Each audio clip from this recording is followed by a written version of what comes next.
everybody, this is DearMamaSal, and we are live on a Sunday afternoon, and that means that it is Soul Sunday.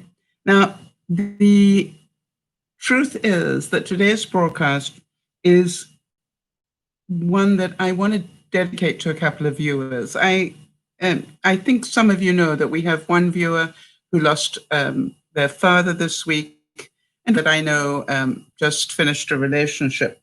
And so what I wanted to do is to make sure that we talk about grieving in the same terms as we talk about everything else. And the reason I say that is because it is important that we understand that when we have grown our emotional intelligence, we will be able to deal with grief at almost the same level as we deal with joy. Now, isn't that interesting? And that is what I'm discovering, is that the more emotionally intelligent I get, the more I realize that it's just another emotion, and how we control it is really a part of the learning. And, you know, hi there, Jody, and hi, Jeannie. I just wanted to make sure that you understand that in no way am I taking away from the incredible pain and suffering that there is at the loss of a parent. And what I also want to make sure you understand is I don't want today's broadcast to be just sadness. I want you all to understand that this happens to each and every one of us almost every day. And why? Because we all suffer loss of some sort. It might be that we lose our keys. It might be that we, say the wrong thing to the wrong person and our relationship is damaged in some way. There is a little loss in there. So what I want to do is to use today's broadcast to honor Bernice's papa, who passed this week, and also to honor Alexis and the journey that she is going through, recovering from the breakup of her relationship, but also to honor each and every one of you. I'm thinking about Jody and Lionel, who are suffering with the loss of freedom to be able to go and visit family and do those sort of things, or attend a celebration of life for Lionel's father. I'm thinking so many things that have happened to us all. And so let us just be aware that loss is really something that we need to confront about the same way we confront everything else. And yet it is so funny, isn't it? As soon as you start to talk about things like that, people say, oh, I don't want to listen to this. It's going to be sad. Well, no, it's only going to be sad if you cannot keep your emotional control. Does that make sense? Because, as we've said time and time again, the sadness is in here, in the emotional thing. The thoughts have to go through your emotion to get it into your reality, and that's where you function. And that is why so often when people are in grief, I recommend that they segment the grief into certain times of the day. You need to be okay to cry. It's all right. It's an emotion. It's normal. You need to know that that is perfectly normal. And so, but if you stay in it all day long, morning, noon, and night, you're going to end up in depression. So that I don't want for anybody. So let's have a look at this.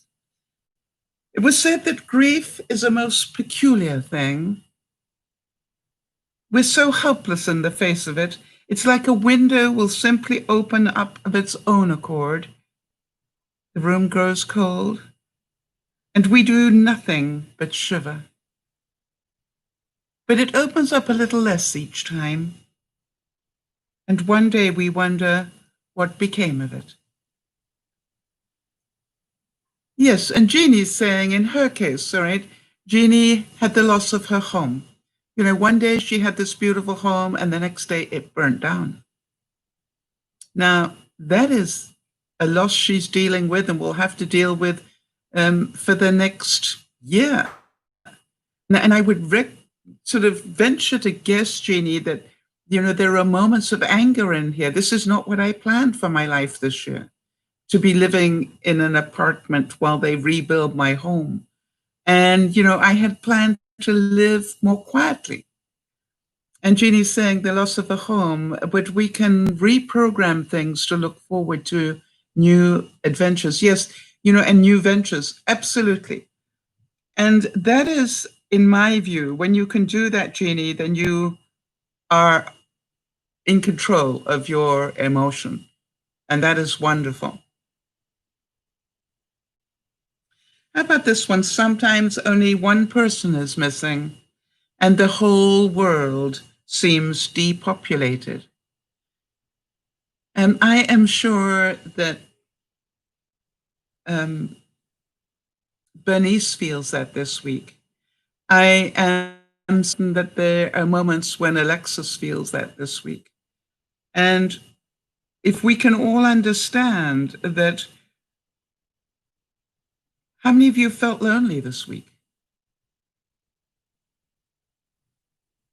Because if you have felt that, then you know about loss. I think loneliness is, the loss of friends or the loss of ability to be friendly, or you can probably imagine, I am a known hugger of people. That's, it's like, if you get near me, you're going to get a hug. And I want to tell you that July, August, 5 months now of not being able to hug people is having a toll on me. And I am needing to regroup all the time and go, but you're alive. Be happy that you are alive. And, hopefully within your lifetime, you'll be able to go back and hug people again. When we lose someone that we love, we must learn not to live without them, but to live with the love that they left behind. And that is so true, isn't it? And I think about that all the time, which is, if I think about normally in a normal life right now, I'd probably pop down to Auntie Yvonne and have a little chat with her, and she'd give me her version of a 2x4 on my head. And we would laugh and all would be well again. It's really upsetting me. I got cushions at the back here, so hold on a second, people.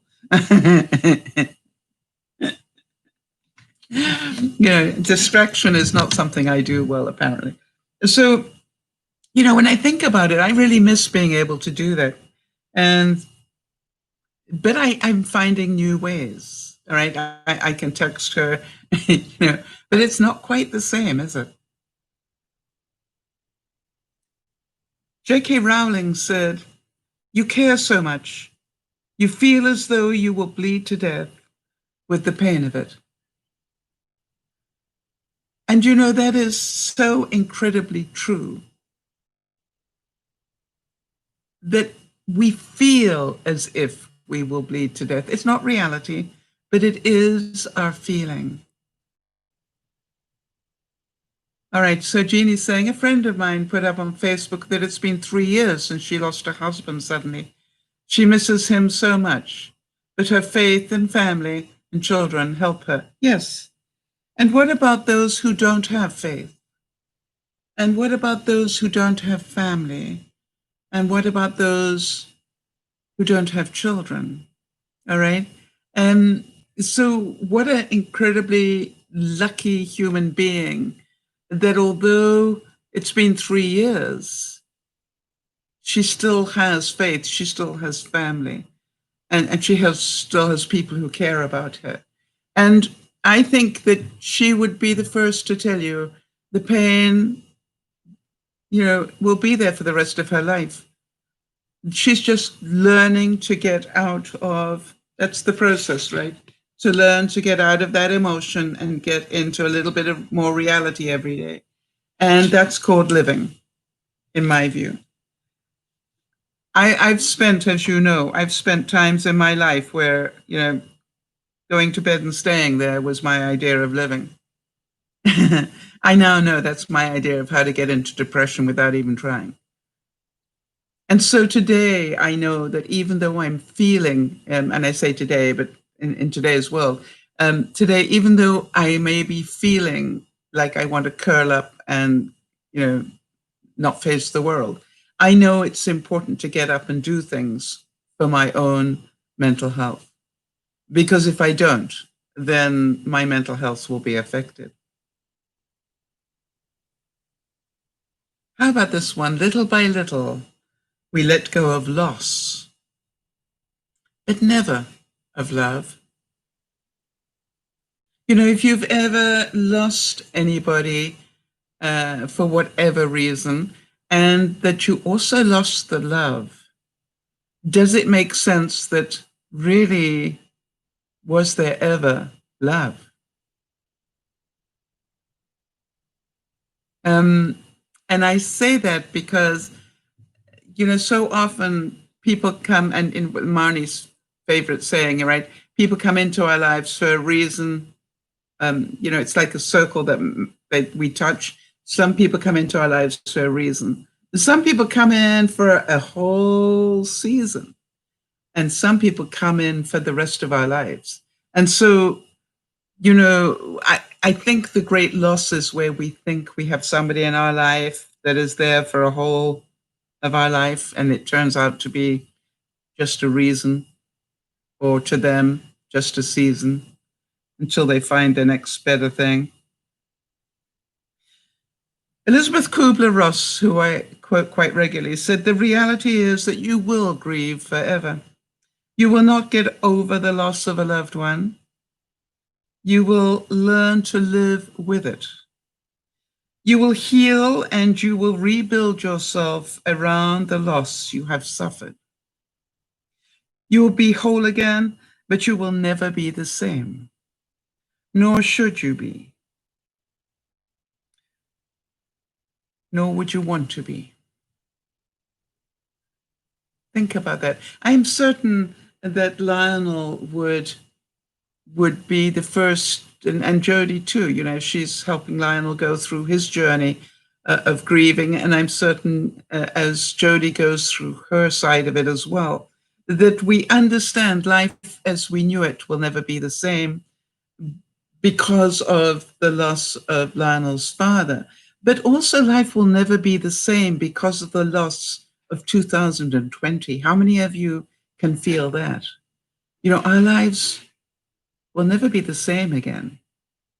We will always go back to saying, can you remember before 2020 when we could just go and do this, that, and the other without thinking? And now we have to think. And Jeannie's saying, keep taking steps forward. That's difficult to say for some reason. Loss may still be there, but we have to keep going with our life. There can be heartbreak. Your heart can really hurt and hurt some more. Yes, of course it can. But again, that is part of grieving, right? That we feel the pain.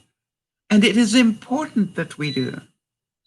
If you think about it, one of the reasons that we had funerals is so we could feel the pain.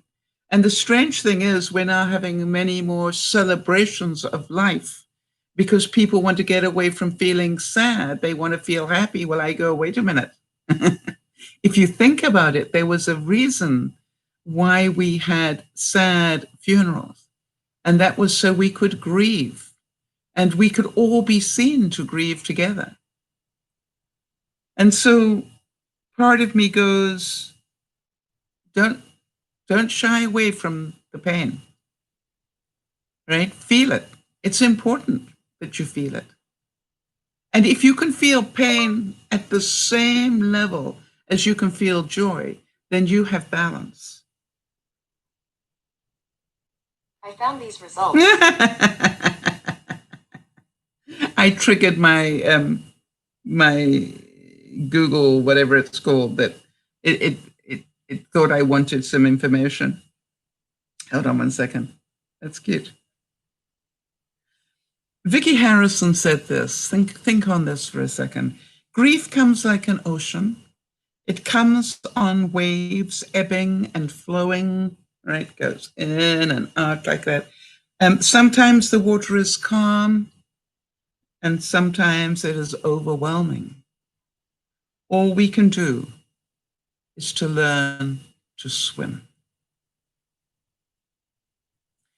And that is the most poignant thing, I think, that we learn that it's not that we don't want to go with the ebbs and the flows of the waves. We just need to be able to swim. And for some of you, if the waves get big, learn, if you can, how to be a surfer, all right? Surf on top of the wave and be grateful for its energy, be grateful for its power, and move with it rather than against it. I think you all know that if you are on the crest of a wave coming in with it, you are in pure bliss. If you are on the other side trying to go against it, you are in grave danger.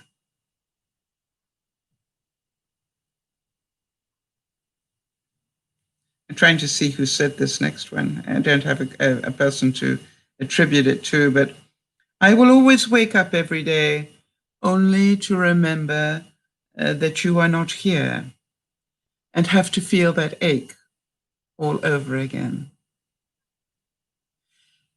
And again, I think anybody that has gone through loss will tell you, but not forever. You will feel the pain for some time, and then you will feel the soreness for some time, and then as time goes on, you will feel the ache for some time. And then you will train yourself to feel the joy, not to remember the pain, but to remember the joy of that person in your life. And if there's somebody that is in your life who has chosen to leave it and get on with their life without you, then you will know that you have achieved great emotional intelligence when you can say, I love that person enough to wish them happiness, even if it is without me. That to me, I knew that I had grown immeasurably the day that I stopped being angry with my ex-husband. And in my soul said, you know something, I loved you to bits. And I realize now that that made me happy. I got really angry because you took away that happiness, when really it wasn't true. I took my own happiness away. And then I said to myself, the only way I can survive this is to wish you happiness, great happiness. And I hope that you have a life full of laughter and joy. That's what I kept saying. Every time I got those nasty, horrible thoughts about how I felt about him, I went, wait, but I love you enough to wish you joy. How about this one? Grief never ends, but it changes. It's a passage, not a place to stay. Grief is not a sign of weakness, nor a lack of faith. It is the price of love. True.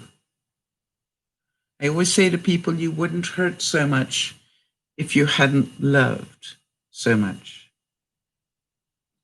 And for those of you who've gone through this, I'm pretty sure you know that it is the price of love that you will feel the pain. And if you think about that, oh, sorry, I'm trying to get rid of that shadow behind me.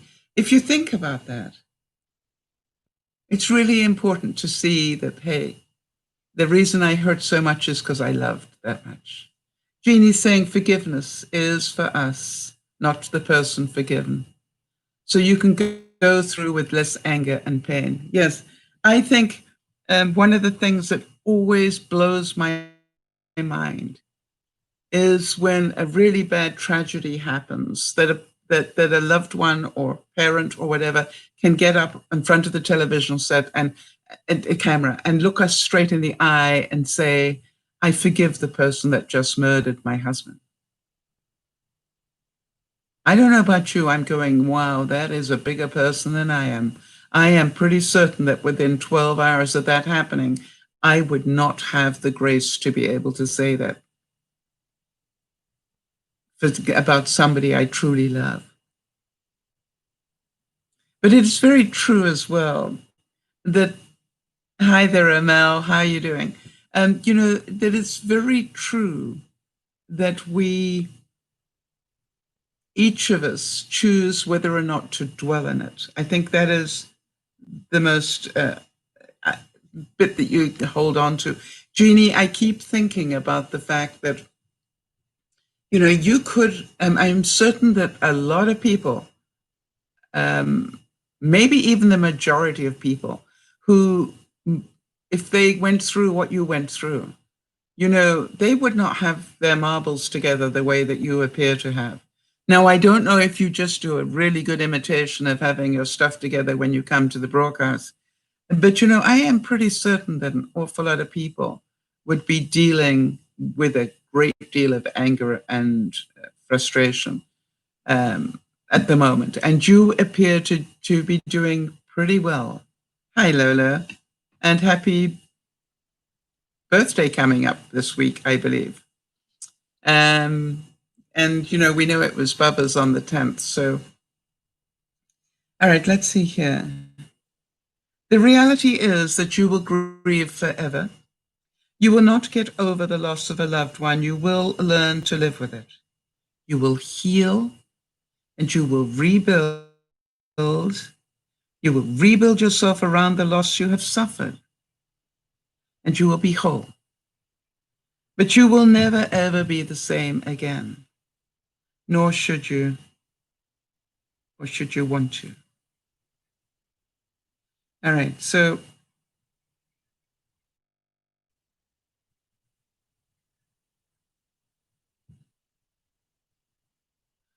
yes, Junie's saying thank you for my comment, but she said I had frustration, but I chose to go forward.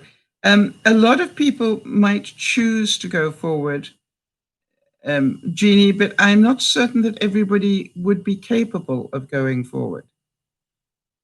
Do you understand? I think you've done a great job of doing that.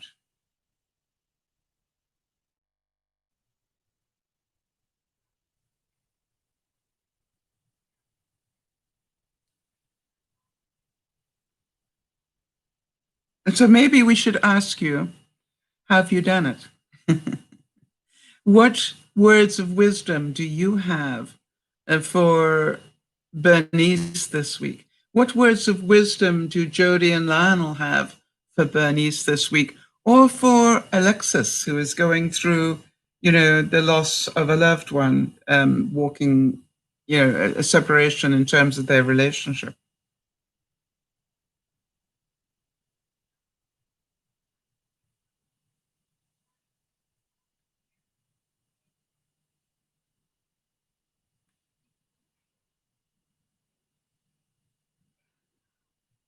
I'm distracted because I managed to hit a button and nuked all my quotes here. So just hold on. I didn't nuke them, but I nuked where I was. So I've got to get back there. How about this one? Grieving is the club that nobody asked to join, where membership is automatic after losing someone you love. I told someone, welcome to the grief club, and I'm sure I sounded crazy. For clarity, we're not here by choice. Nobody wants to be here. Somehow I'm bonded with people I've never met over this pain of my grief. They get it. I get it. You get it. Once you're in, sadly, you are just in. So welcome to the grief club. I find that really beautiful. Jeannie is saying, I am part of a team. my husband and me. I hold him up, and sometimes he has done the same for me.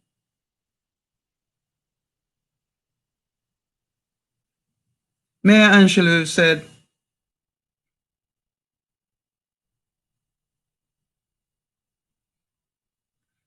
I've got to expand it so I can read it. I wonder if I can.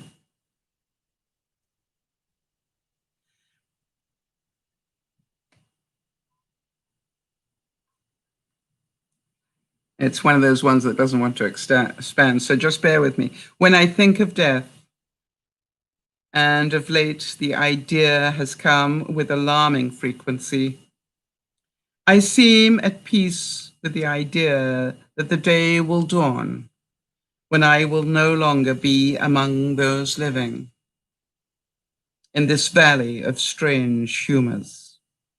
I can accept the idea of my own demise, but I am unable to accept the death of anyone else. I find it impossible to let a friend or a relative go into that country of no return. Disbelief becomes my dose companion, or rather my close companion, and anger follows in its wake. I answer the heroic question, death, where is thy sting? With, it is here in my heart and mind and memories. So I wonder how many of you would feel, I mean, she just really had a way of words, didn't she? But I really related to the fact that maybe we can accept our own passing much more easily than that of somebody to whom we are attached. And how many of you feel you could cope better?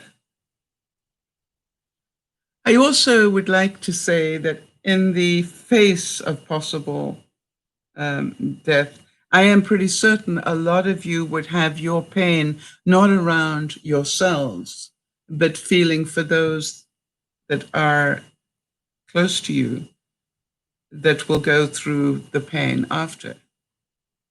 I'm pretty certain I could name a number. Jeannie's saying, when we have many difficult experiences, you learn a lot.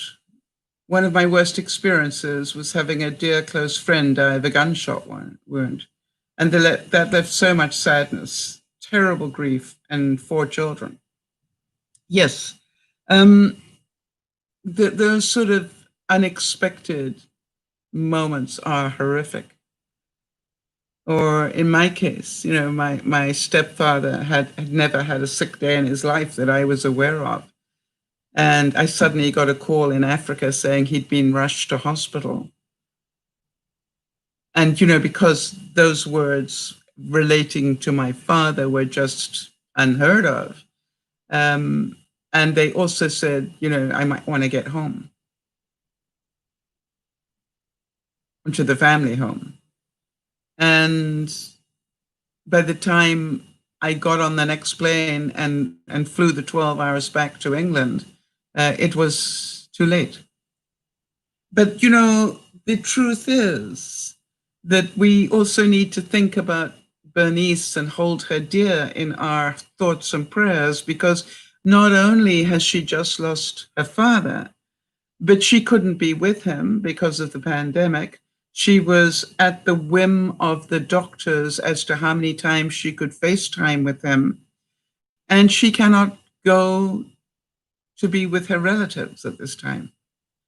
And so when you look at it, it is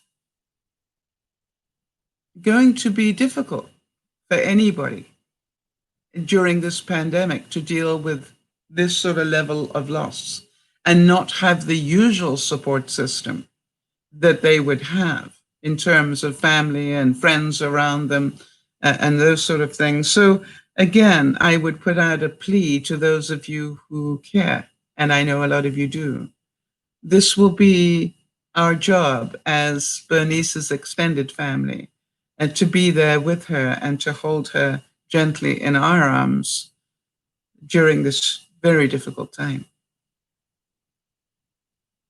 And again, I would ask those of you who've been through loss of this, to remind us all what it is that is so important. What was it that you valued that people said or did, so we can, again, re-educate ourselves. Jeannie's saying, my daughter lost a dear friend from a drug overdose. It has colored the rest of her life. Yes, it will. Elizabeth Gilbert said, it is an honor to be in grief. It is an honor to feel that much, to have loved that much.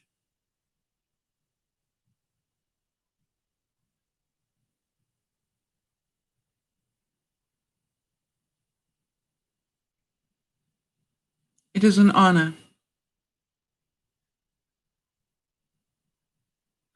The irony of grief is that the person you need to talk to about how you feel is the person that is no longer here.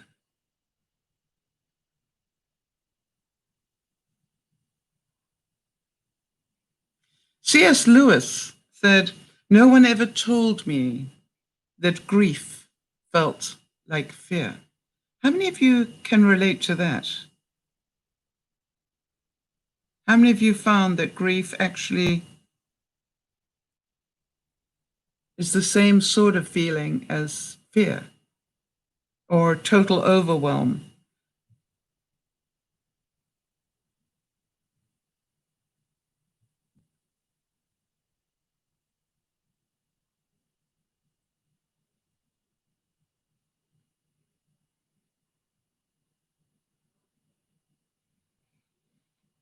Again, Elizabeth Kubler-Ross from On Grief and Grieving said, denial helps us to face our feelings of grief.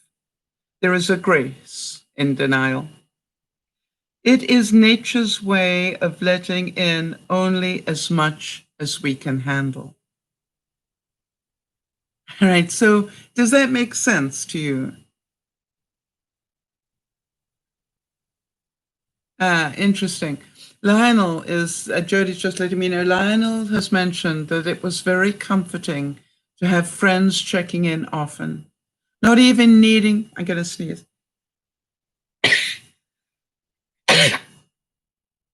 And cough. For some reason, I managed to do that at the same time. Not even needing to converse about the loss or any great length of time, but to know that they were there, and even just to say hi. And thank you for the blessing, Jody. Yeah, isn't that interesting? I've always said to people that you cannot really underestimate the value of a hug, be it verbal or in a quick email or in a text. I do that to a lot of my friends who I know are going through stress. I will say, just thinking of you and wanted to send you a hug, no need to reply. Just thinking of you and sending you a hug, no need to reply.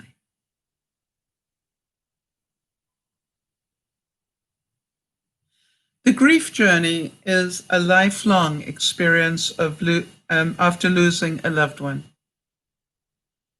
Before I experienced grief, I thought grief was a period after initial loss.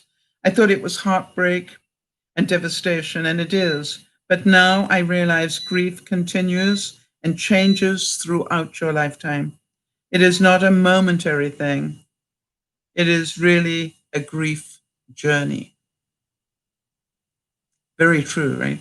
Lolo is saying yes, and it's my mum's birthday tomorrow. So glad I came here to listen to this. I really miss her so. Well, Lolo, I am all the more grateful that I overcame my ego and my voice in my head that says it's going to be a downer for some people. And I literally said, then let it be a downer for some people who do not understand that people need to talk about this right now. They have lost a lot. Some people have lost people. Some people have lost things. Some people have lost freedom. Some people have lost whatever. Some people have lost their minds because of what is going on in the world. So let us not be afraid to talk about it. So Lola, with a big hug from all of us to you and the family, we understand. Jeannie's saying, I told my priest nobody called me and I felt bad. Since then, people have reached out in notes and by phone. It greatly helps. Wow, I would call you to task on that one, Jeannie, because I know for a fact that people did reach out to you. I know people here in DearMamaSal reached out to you. And so, oh, you're saying they didn't call you. Ah, all right. But you know, I know a lot of people did reach out. Well, that is my sense anyway. So don't discount those of us who did reach out at your time of grief. And I find it sad that you would not remember that. I'll get over it right now. Grief is the last act of love we can give to those we love. Where there is deep grief, there was also great love. Jeannie's saying, yes, but I had no phone for a while. Yeah, okay. So people couldn't reach you by phone. That was not that they didn't try to reach you.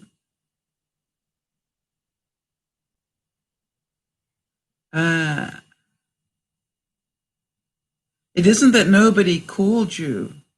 It is that you couldn't receive the calls they made. There's a difference there. Grief is like an ocean. Oh, we've had that one already. Came up again. Yeah, Jeannie's saying, I certainly know about the support from DearMamaSal. I will never forget that. Yeah, and, you know, so be aware that, you know, be aware of what you say, because it's, you know, I think sometimes we think we haven't received support when in fact, maybe we weren't in a place to be aware that we did. Or maybe it wasn't from the right place for you, right? It wasn't our support that you wanted. You wanted support from certain people, so it was conditional. And I understand that too. Your life is a blessing and your memory a treasure. You are loved beyond words and missed beyond measure. And, you know, I think about it and I go, has Lionel's life changed dramatically since the loss of his father? I'm sure. In a way, there is part of Lionel that is no longer the son as much as he is now the father in his being. All right, that is the circle of life, and that it is important that he continues to understand that the loss of his father is something that will be very, very painful for a long time. But on the other hand, the support given by Jody would be invaluable as well.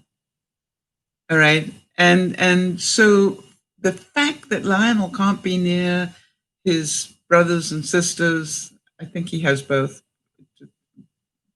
And forgive me if I got that wrong, but, you know, his family, at this time. Even, I mean, how many months away are we now, Jody?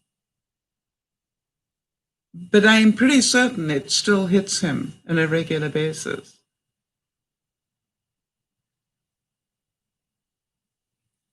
Jody's saying, when there is significant loss, it has a way of making us realize our own mortality. Yes, it does.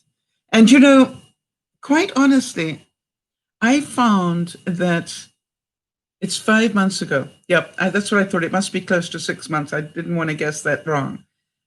So 5 months ago, and I am certain you two are both feeling it. And unfortunately, what you're also feeling is what it has brought into your life, which is interesting because it appears to me that the bigger lesson on all of this has to do with your brother-in-law, rather than the passing of your father-in-law. All right. And, you know, that he now wants everything to be on his terms and the way that he wants to do things. And I totally relate to that. And, you know, Jody, I think that you two have made some very difficult decisions. And that in itself, you know, if you make a choice not to go to the celebration of life or it will be too dangerous, that in itself is a loss. And I do not minimize that loss either. I do not minimize the fact that you have lost so many things around this, as has Bernice. All right, Lolo. Great to see you. I hope you have a wonderful birthday. And we'll see you soon. Love to the family and the children. Give them all a big hug from me, please. And grandchildren. Little scattered seeds, memories bloom forever. I really recommend gardening as a way of overcoming grief. And as I told Alexis, and art, anything you can do that occupies part of your brain, preferably the creative part of your brain. I find I go into a different place when I am busy with my seedlings. I know this might sound really strange, but you will know that I have not been the world's greatest gardener this year. I have had lots of interesting seedlings that didn't necessarily grow up to be big and strong plants. And so in a way, I've also suffered, you know, great loss. And some of them I have nurtured for a long time and then they didn't survive. But, you know, I keep looking at it going, this must be part of my training. I'm going to take this all as part of what I need in my life right now. Hi, Alexis. We dedicated part of this broadcast to you in case you've just joined in.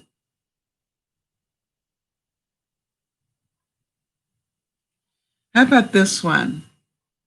Sometimes all you can do is to lie in bed and hope to fall asleep before you fall apart. Do any of you know that feeling?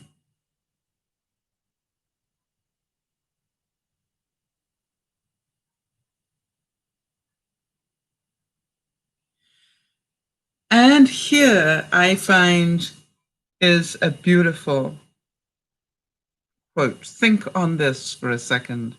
Something still exists as long as there is somebody around to remember it. It requires somebody to have memories for pain to exist. All right? If you didn't have the joy, you wouldn't feel the pain. If you didn't have the connection, you wouldn't feel the loss. And you know, that's what I want you all to be so aware of. Winnie the Pooh said, "How lucky I am to have something that makes saying goodbye so hard." Now there is wisdom.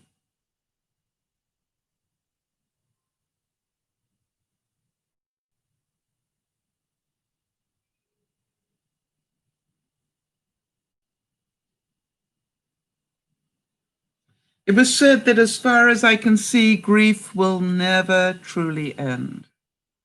It may become softer over time, more gentle, and some days will feel sharp. But grief will last as long as love does. But grief will not last, but grief will last as long as love does, forever. It, it's simply the way the absence of your loved one manifests in your heart. A deep longing accompanied by the deepest love. Some days the heavy fog may return. The next day it may recede. And the next day it may recede again. It's all an ebb and flow, a constant dance of sorrow and joy and pain and sweet love.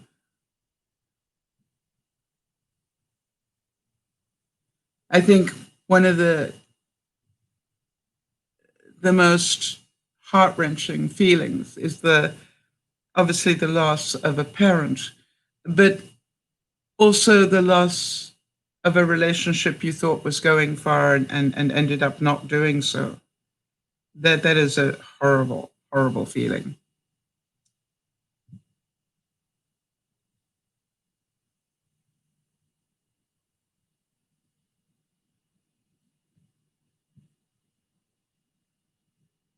And how about this one? Some of you will remember this, and some of you will believe this, and some of you will know this. In another time, in a happier place, you will meet again. Hi, Nasha, good to see you. Hi, Sandy, good to see you as well.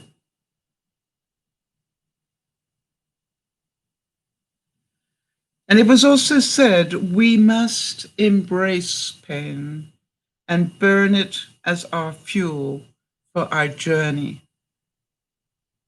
You see, that is the point that I wanted to make. It's when you can feel that pain and go, for me to feel that amount of pain means I had that amount of love. Now, if you know you had that much amount of love, you also know that the person you love would not want you to be in that much pain. So take that energy and use it in a different way. Some of you will bake. Some of you will do magnificent pottery. Some of you will do artwork. Some of you will plant memory gardens. It's really important that you take that energy and utilize it for good. And how many of you have learned to do that? How's the painting coming along, Alexis?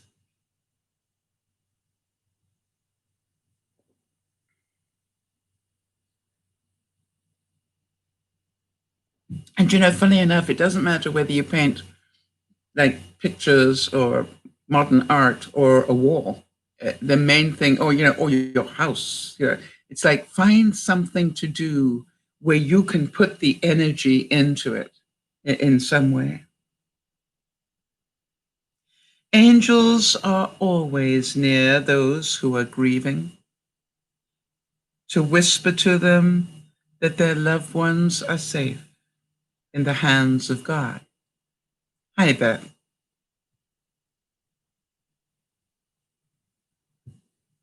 Beth, isn't it little Lily's birthday soon? Or today?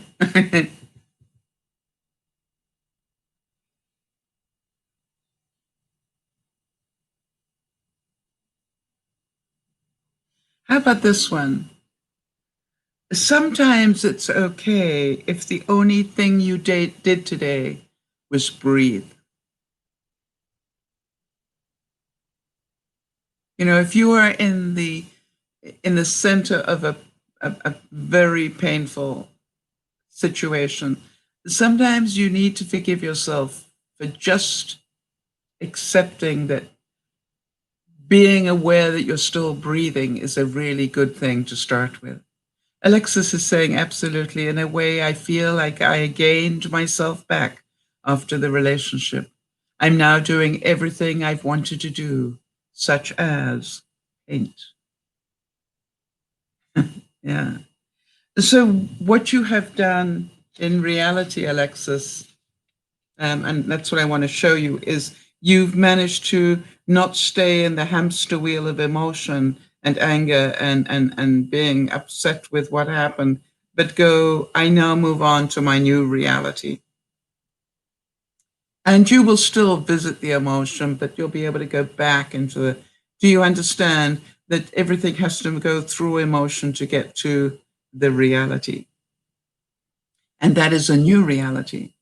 You cannot move from one reality to another without feeling a level of emotion. The whole answer to it, as some of you know now, is how long do I choose to stay there in that emotion? And you know, Alexis, if you're normal, there will be times when you will be painting that you will be upset because a tear dropped into your artwork. And you will go, where did that come from? And what you will then understand is that sometimes, you know, part of your mind goes back into emotion, even though the majority of you is in reality.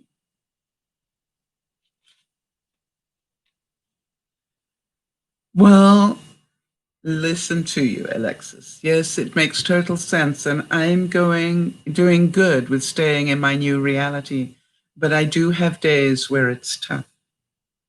Alexis, you may not want to hear this, but so do I. Do you believe that?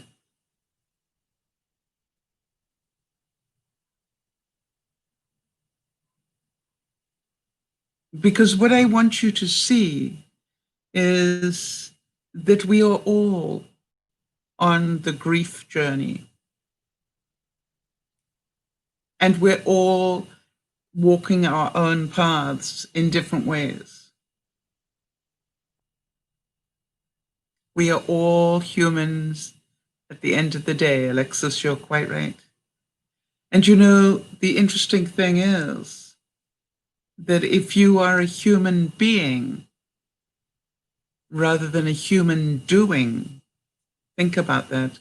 If you are a human being, you will give yourself permission to feel emotion, but not be devastated by it. You will give yourself permission to feel anger, but not be devastated by it. You will give yourself permission to feel joy, but know that it doesn't last forever. You know that balance is about being able to take both the good and the not so good and deal with them.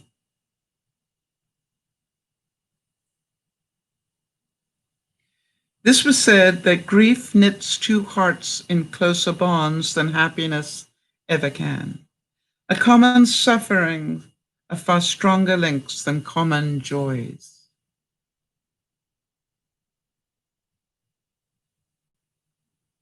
I wonder if any of you felt just a tad closer to Bernice when you heard of her loss, or even to Alexis when she told us with such courage about what was happening in her relationship.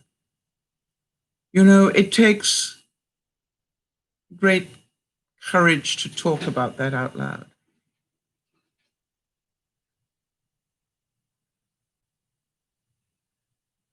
Are you talking about human being rather than human doing, Nyasha? I just want to make sure I understand. Nyasha said, I like those two words, but what are the differences between them?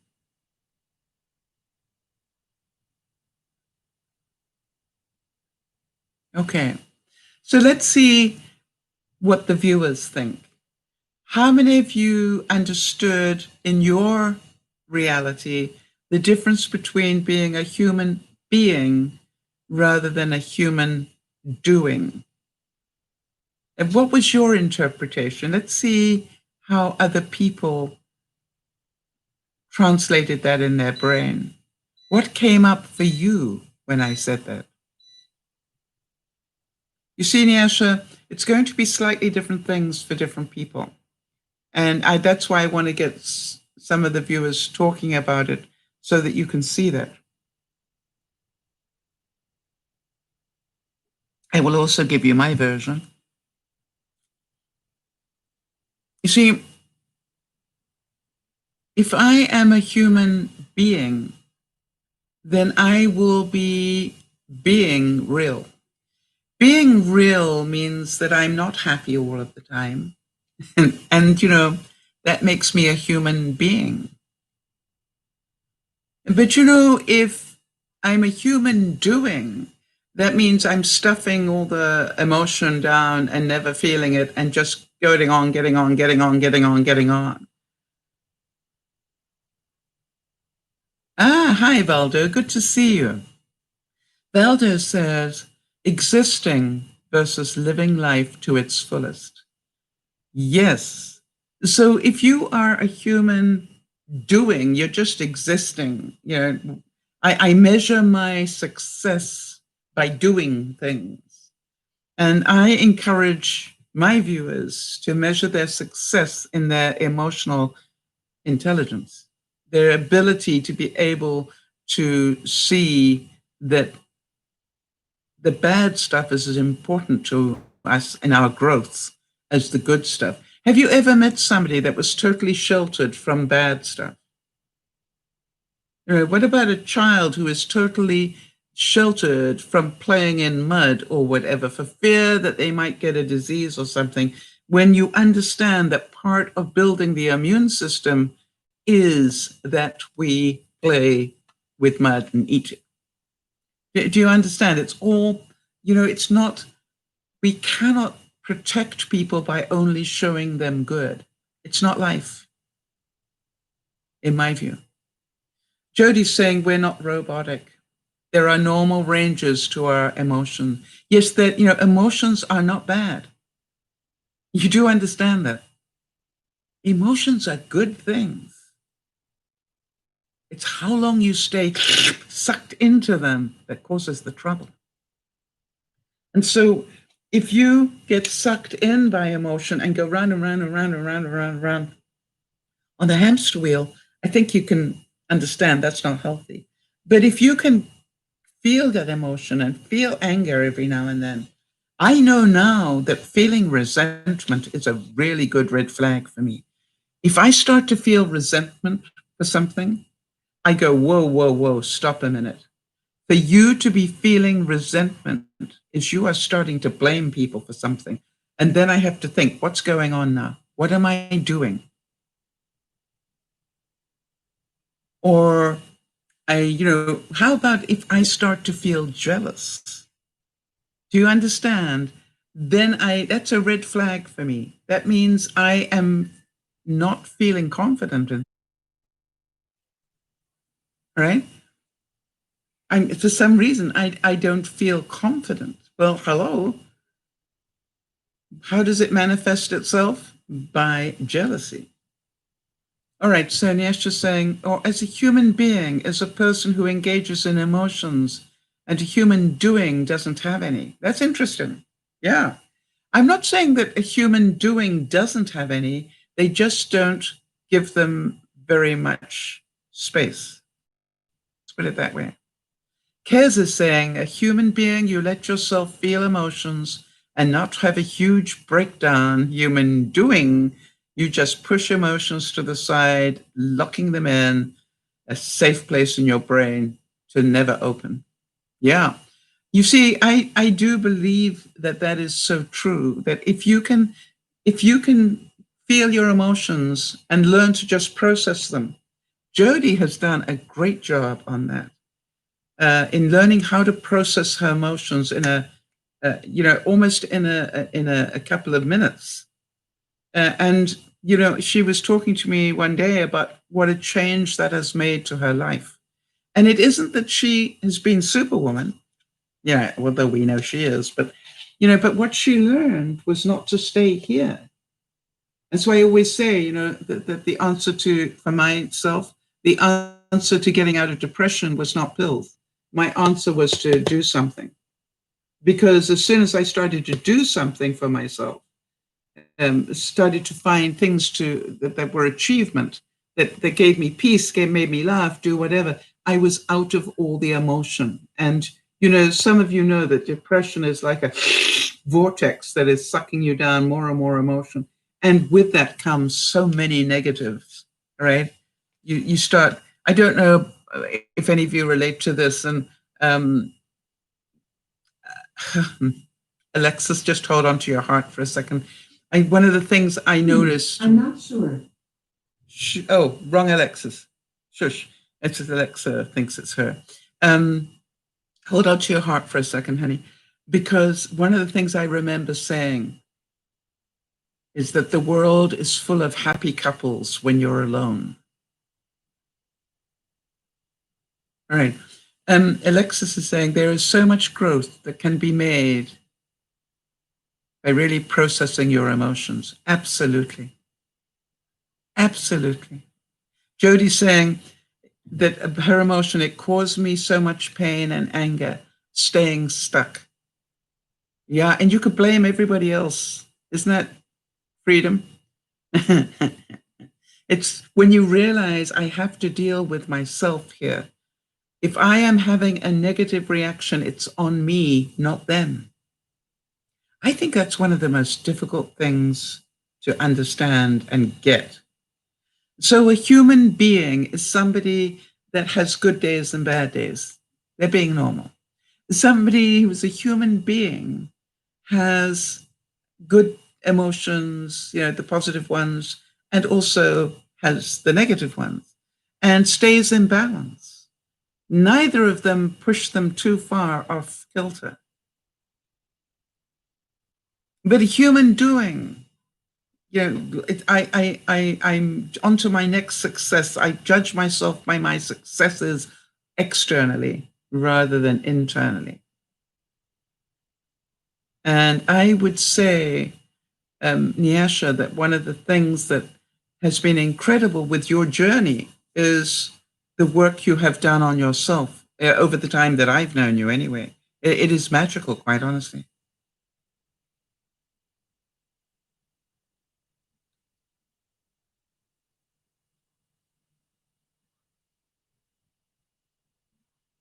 Healing.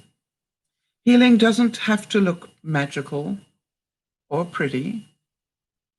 Real healing is hard, excruciating, and draining. Let yourself go through it. Don't try to paint it as anything other than what it is. Be there for yourself. No judgment. Nyasha is saying, I have for sure. I have changed fully. My new boss asked me about my medical health, and I told her I wish not to talk about it. Back then, I would have revealed everything to anybody. Yeah. You know something, Nyasha? I don't think you are your illnesses anymore. I think you are somebody living with your illnesses now. But I was also thinking, because of the conversation that you have had, you are also grieving the possible loss of your mom. And I would actually recommend something to you, Nyasha, if you feel up to it.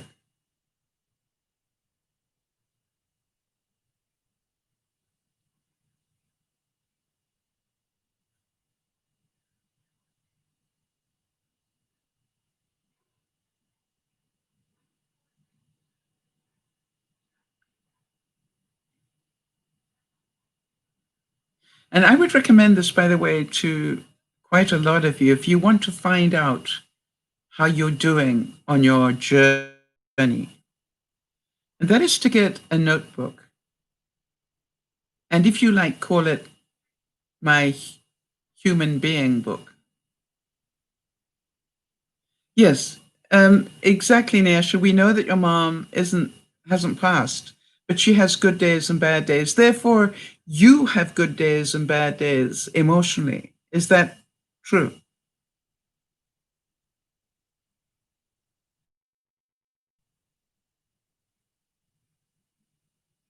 All right. And so here is what I recommend to you. Get a notebook. Can you get hold of a little notebook somewhere? And what I would do is I would put different emotions at the top of each page.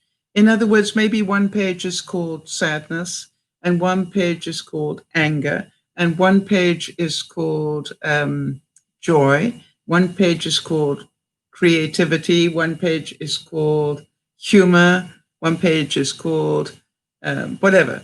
Just look up different sort of adjectives and just keep heading up pages and don't write anything in there, right? Just the different emotions that you can go.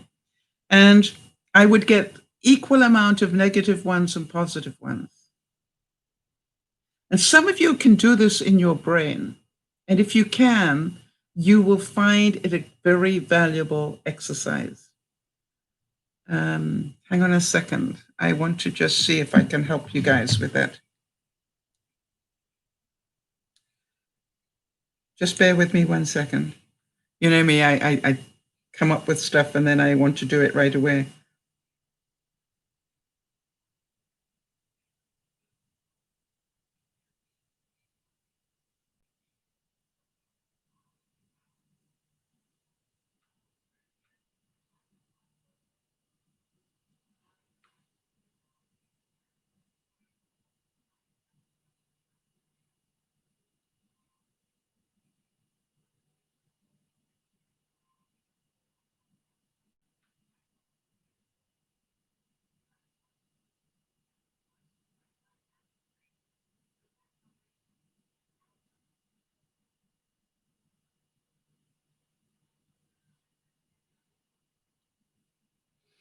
Okay, so now I can't find what I want to find, but I will, because that's what I'm going to do.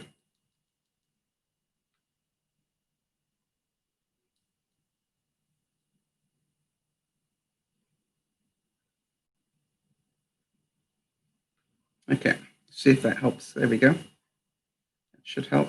All right, so what I did, Nyasha, is I Googled feelings and emotions. And there is a feelings and emotions vocabulary word list. And there are all sorts of different words on that list. So you could fill a really thick binder full of these words, but let's just do some obvious ones, all right? Let's say that one of your words, okay, Alexis, no problem. You have a wonderful night as well, and our thoughts and prayers go with you. Let's say one of your words is, no, let me ask you, Nyasha, give me some of the feelings you're going through with your mom being as sick as she is at the moment. And I'm not trying to put words into your mouth. I just want to give you ideas. Are you feeling anger? Are you feeling sadness? Are you feeling fear? Are you feeling, just give me a couple of words that would describe the feelings. And by the way, for all of you, I recommend that whenever you get into that hamster wheel thing, do this, all right? Get a little notebook and just head each page with an emotion. And maybe it's your ongoing journey book, all right? So let's say that it is possible right now that some of you are feeling fear. Okay, so that would be the heading of one page. And then every day, I would recommend that you look at that page and you go, today, what do I fear? And does it control me? Do you understand the idea? And then you turn it over. And maybe the next word is frustration. And you go, am I frustrated today? And if so, why? And what can I do about it?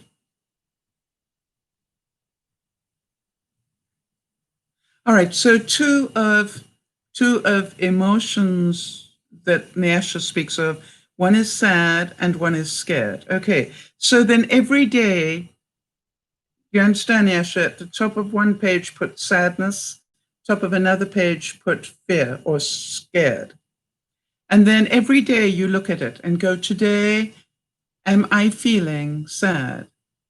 You don't have to write anything down because you want it to be an ongoing thing, that you can keep coming to. And you go, yes, today I feel sad because I fear that she may die. And then in your mind, Nyasha, go, fear is an emotion. The reality is we are all going to die. I understand that my mom may die sooner than I want her to. And that is sad, it's an emotion, and scary, an emotion, but I understand that reality. Do you get the idea? Yeah, sure. And then you might even get angry, all right? Maybe the next page you got anger. And you go, and I am angry that the doctors did not identify this earlier and help her earlier. That would be quite normal to have some level of anger around it. And then you say,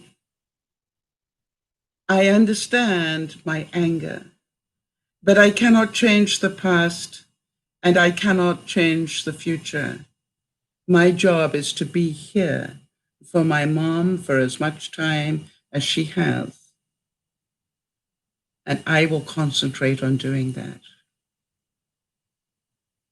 All right, so do you understand the idea? So have all those, different emotions in one book. And I want to tell you, if you have the major ones, maybe it's 12, and that every day you can turn those pages and just say, today, can I acknowledge I am angry?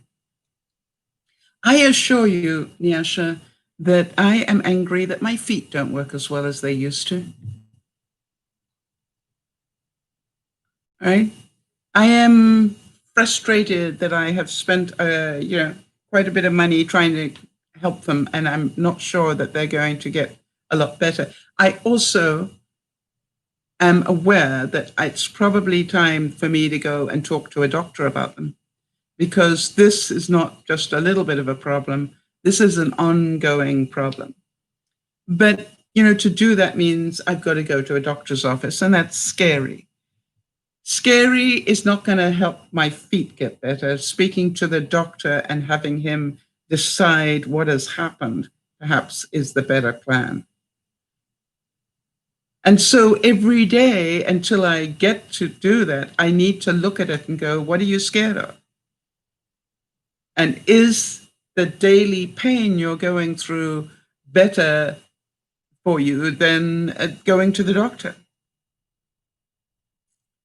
I have to go this week, Nyasha, to get some x-rays done. Do I have some fear around that? Absolutely. But you see, what I do in my brain, Nyasha, is I go, yes, but I have less fear about having x-rays done in August than I will do in October. So this probably, in my view, it's called a calculated risk. I know I am at putting myself at risk to go and have those x-rays done. But you know something? Not having them done could be putting my body at bigger risk. Jeannie's asking, can I do a video chat? A very good question. I don't think my doctor is doing video chats, but could I do it? Could I say to him, I need to do a video chat. Is there any way that I can show you what's going on? I think he will get frustrated. I know my doctor pretty well. And he'll say, Sal, if you want me to be able to diagnose you, I need to see what's going on. I need to feel it, touch it, know what's happening. because you understand, or I understand, that if it was something simple, it should have cleared up by now. And I don't think it is simple anymore. How about Rumi said, "This place is a dream. Only a sleeper considers it real. Then deal." Oh, sorry, my computer decided. Then death comes like dawn, and you wake up laughing at what you thought was your grief. You see, think about that. How many of you had days where you thought this was the worst day of your life? I'm pretty certain we've all had a day where we went, this is going to be the worst day of my life. Until the worst day of your life happens, when you realize, by comparison, that one wasn't too bad. This one, not so much. Jeannie, remember what Jeannie said in the chat? And Jeannie said her house burning down was not the worst thing that ever happened to her. I don't know about anybody else, but that was a pretty powerful statement. All right. And I want to put my arms around Jeannie for a second and say, Jeannie, how sad that that wasn't the worst thing that ever happened to you. And I agree with you that when we learn to deal with grief, when we learn that it is part of living is to be in grief, some of us have to wait longer to learn that lesson. But I don't know anybody that goes through life without having to live some sort of grief some of the time. As I said, losing your keys, you will go through grief. How many of you have ever tried to cook the perfect meal and had it flop? You know, there is a loss of self-esteem, loss of this, loss of that. You go through a grief in that. So the faster you learn that grief is an everyday thing. Am I making any sense here?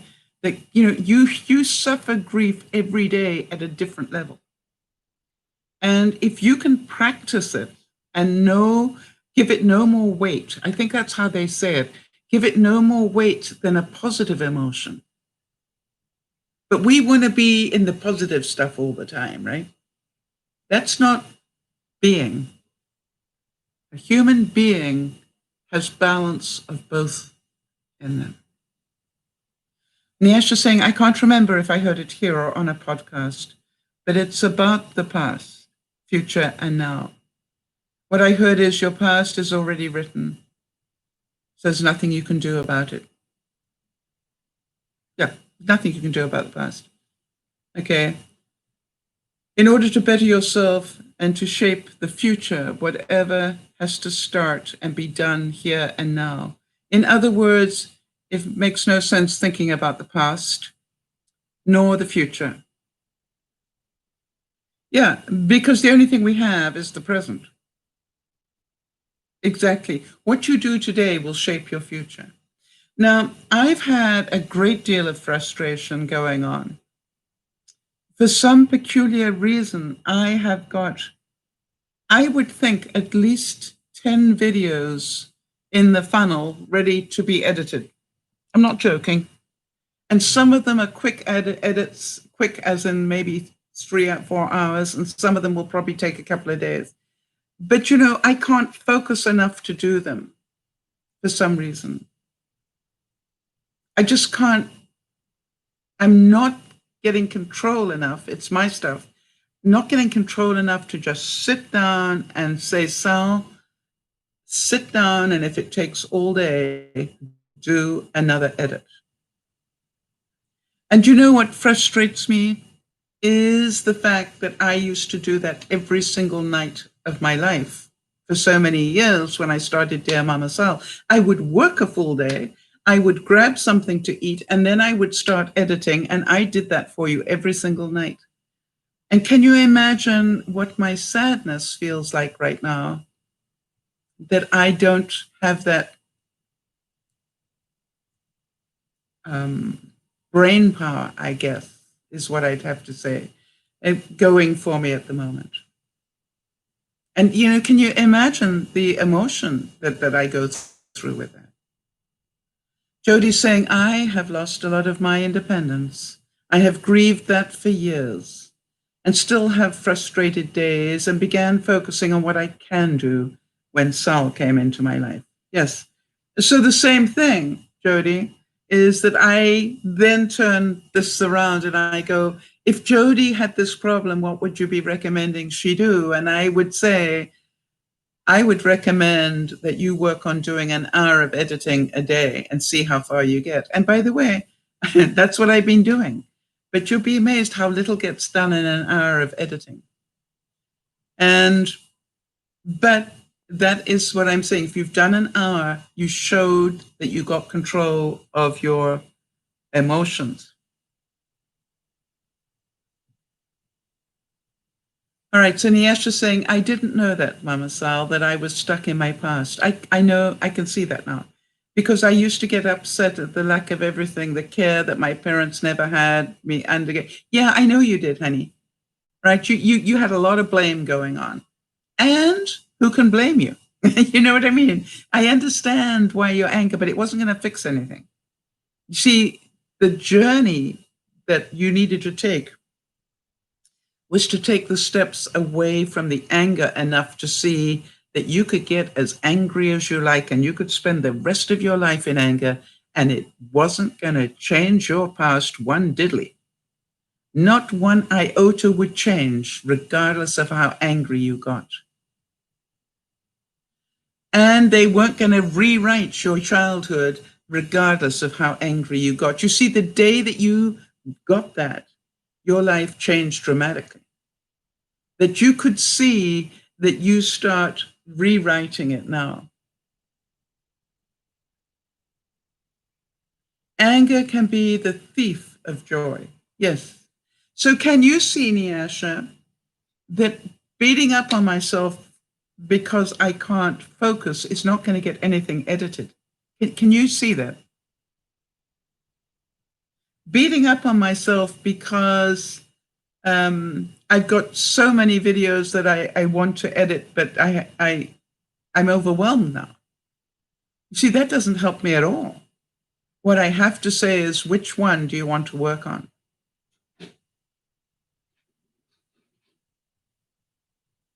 And the other thing, is, do you want to make them into fun ones like the QB one was, or do you want to make them into very serious ones? Right? Jeannie's saying, please excuse me if I hurt your feelings when I talked about the priest. These persons were people I have known and interacted with for years. The DearMamaSal family saved me. They helped me a lot. I shall never forget their kindness. Yeah, I know that, Jeannie. I just wanted to make sure that I address that head on, because there are people listening that you don't know about that could have been really hurt by that. So thank you for, I love your backbone, Jeannie. You are no wilting violet. To be able to come back to that and make an apology, that's character, all right? And, I just wanted to make sure that the viewers who did reach out knew that wasn't about them. I understood it. Niasha's saying, and now that I realize, I notice I'm not thinking about the past nor the future, it makes sense. All that matters is now. I'm no longer angry at them anymore. Wow. Right. And so, Jeannie, I want you to not worry about that anymore. All right. It is what's called a DearMamaSal 2x4. Just like, oops, be careful what you just said, because that's not really what you meant. And I think that is what makes you such an incredibly interesting person, Jeannie. It would be so easy for you to run away from that and just go, well, that wasn't fair. You should have known that you didn't. You just came back until it was sorted out. That is character, that is courage, that is smart, and emotionally very intelligent. Before we close this broadcast, let me make sure that people know I didn't mean them. Well done. That's sort of like gold star material. And the humanity of that will attract even more people to you. All right. And, to me, this is all part of our growing. All right. I want to tell you, Jeannie, in that little moment, a lot of people will rethink what they say. I trip people up all the time when they say, I'd rather die than do X, Y, and Z. And I go, are you sure you want to use those words? What? Think about what you just said. I would rather die than do X. Well, I was joking. I said, yeah, I'm hoping he knows that you're joking. Because, our words have a funny way of manifesting themselves. Have any of you noticed that? It's a big joke with me, but I remember once saying to some friends of mine, something, I think I need a little Jewish guy as a boyfriend. Now, it was, the reason being was because, in my view, the Jewish men I'd met seemed to look after their women a lot better than the ones I was struggling with. So you understand my motivation. Guess what cropped up in my life, like 2 weeks later? So, it's just like, seriously, it's not what I meant. So be careful of your words, everybody. And let us all remember that everybody that we meet every day, everybody that we meet is suffering some sort of loss in their life. They might not show it. They could be a human doing rather than being. They might not talk about it because it's too painful for them. But if you know that you suffer loss every day, then so does everybody else. So does everybody else. And Jeannie, I want to tell you that you come into my mind a great deal in the course of my day. I'll be busy muttering about my deck and trying to tidy it up. And, that takes a lot of effort. And, I keep thinking, yeah, but it's nothing like the stuff that Jeannie's going through at the moment. And I want you to know that you are a very good benchmark for me to level myself with. And as some of you know, I will also, think about, I'll be complaining because it's so difficult to get it tidied up. And I'm going, yeah, but imagine if you were Lauren trying to do this, with a wheelchair. You got legs and you can still move. They may be painful, but you can still move. So how about this one? And so to me, I think as much as we talk about loss, we also need to talk about gratitude. All right, and Jody's saying, I never say I can't wait for anymore. I say I'm looking forward to. Yeah. Yes, and it's strange, Jody. I would like to suggest that probably until the time that I started to trip you up on it, you hadn't thought about what you actually say like that. Hadn't really given it a lot of thought. And so that's what friends do. We remind each other. So this has been a broadcast that I hope was not too sad. I hope what it was very real. How many of you can feel that what we're talking about is a very real part of our lives? It's not one that we necessarily want to visit, but it's part of our everyday. So why don't we talk about it more? Why don't we embrace it more? Why don't we go, yeah, life isn't easy. Nobody said it was going to be easy.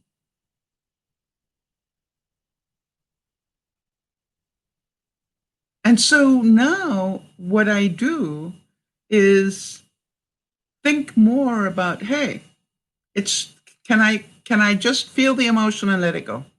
Get on with my life. Don't dwell in it, Sal. Move on. Get into reality. It's not going to change your life. Jody's saying, not once had I thought of what message I was sending. Yeah, Jody. And that is, I want to tell you, I learned that at a retreat I went to, very in my 20s.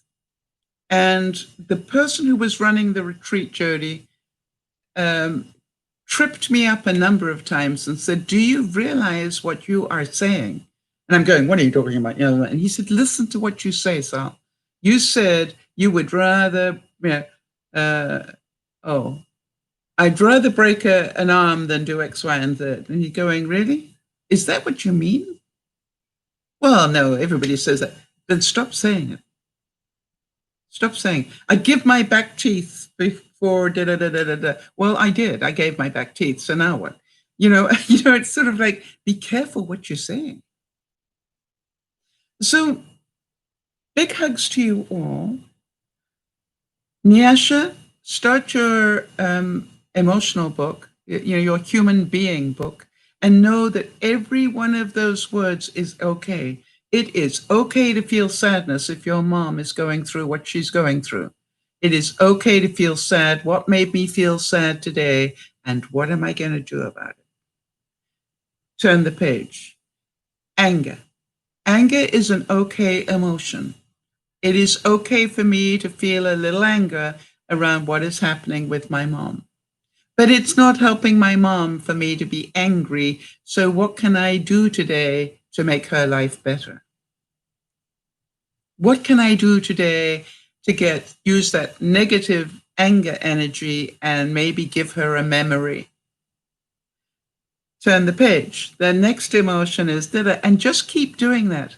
And your life, I believe, will change even more. And you will be grieving in advance in a very positive way. Because maybe you even have one page that has alone as your word. In other words, you are alone without your mom. If you can hit that page every day and go, yes, that will be coming. And I know that it will be difficult, but also I know that I will survive it. I just need to be patient with myself and learn to feel the pain and move through it into reality. Because pain, emotional pain, is in the emotional section. I need to move on. And I will do that slowly. I will start moving through that. But you see, if you can visit that every day, Nyasha, when the unexpected happens, I know that it's in a way not unexpected, but it will be unexpected that day. When the unexpected happens, you will have done so much of the work already that your journey through that grief will be a little quicker. Does that make sense, honey? All right, Nyasha's saying, I prayed, I asked God to take her away when I'm able to stand on my own mentally. I know I'm on that path now. So it could be just now. I just don't know exactly when. You don't have that power, actually, Nyasha. That is God's power. Don't play God. Right? God will decide when that is the right time, not you. And the reason I want you to understand that is because I don't want you beating up and saying, I should not have wished for that.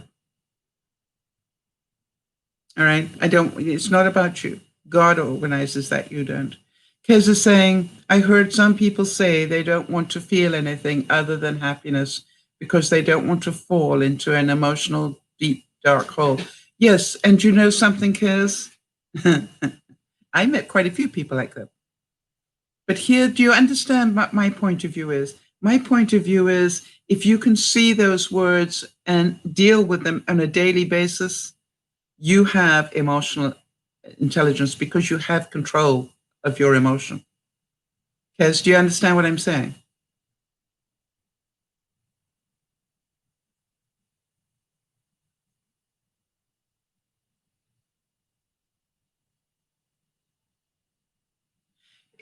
It will not be bad you missing her, Nyasha. No, honey. Of course not. Jody still misses her mom, who passed many, many years ago. We all miss our parents, right? That doesn't make you childish. No. No. That's not the point. There is nothing bad about missing your mom. Nothing.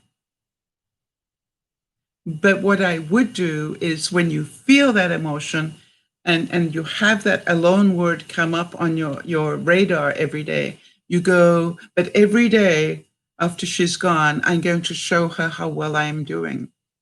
So she will be proud of me.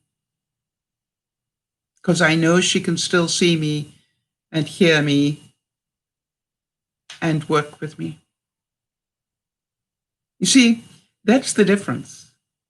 Good, Kez. I'm glad you can see that, right? And that is really my wish for you all.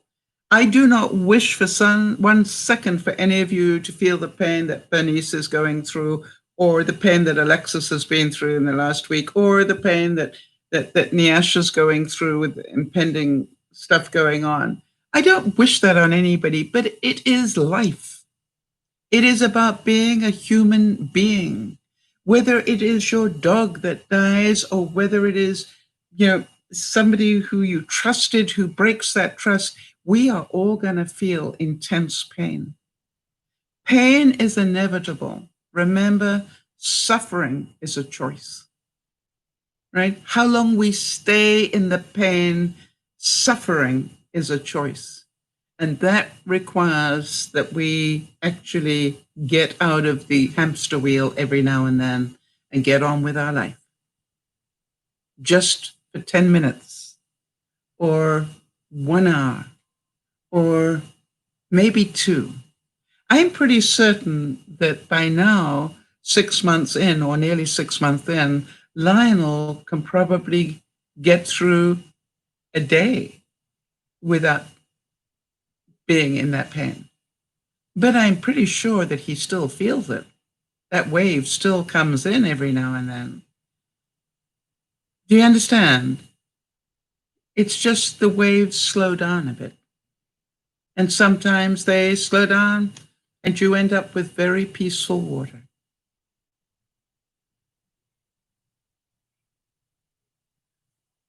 Yeah. And Kez is saying, I don't only miss my human family members, I miss my pets. Yeah, I do too. I do too. This is DearMamaSal saying, let's keep working on it, people. How many of you find this helpful? Or did I totally waste your time today? And if it was helpful, please remember to leave a comment below so that other people know that it was helpful.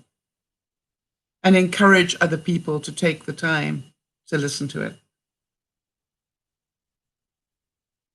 That is the greatest gift you could give me, is to encourage other people. Hey, even if you listen to half of this, you'll be surprised what it will bring up for you. This is DearMamaSal saying, I hope you had as good a weekend as possible, allowing for whatever's going on in your life. I had an absolute situation, the comedy of errors going on in my life, and I will discuss that probably next week. But the truth is, moving on. Well, let's start another week and let's try again. This is DearMamaSal saying, thank you so much for being here. Thank you for supporting one another the way that you do. And more than anything else, keep safe, keep calm, keep moving forward, and keep feeling what you need to feel. This is DearMamaSal saying, bye-bye for now. Look after one another, but most of all, remember to look after yourself.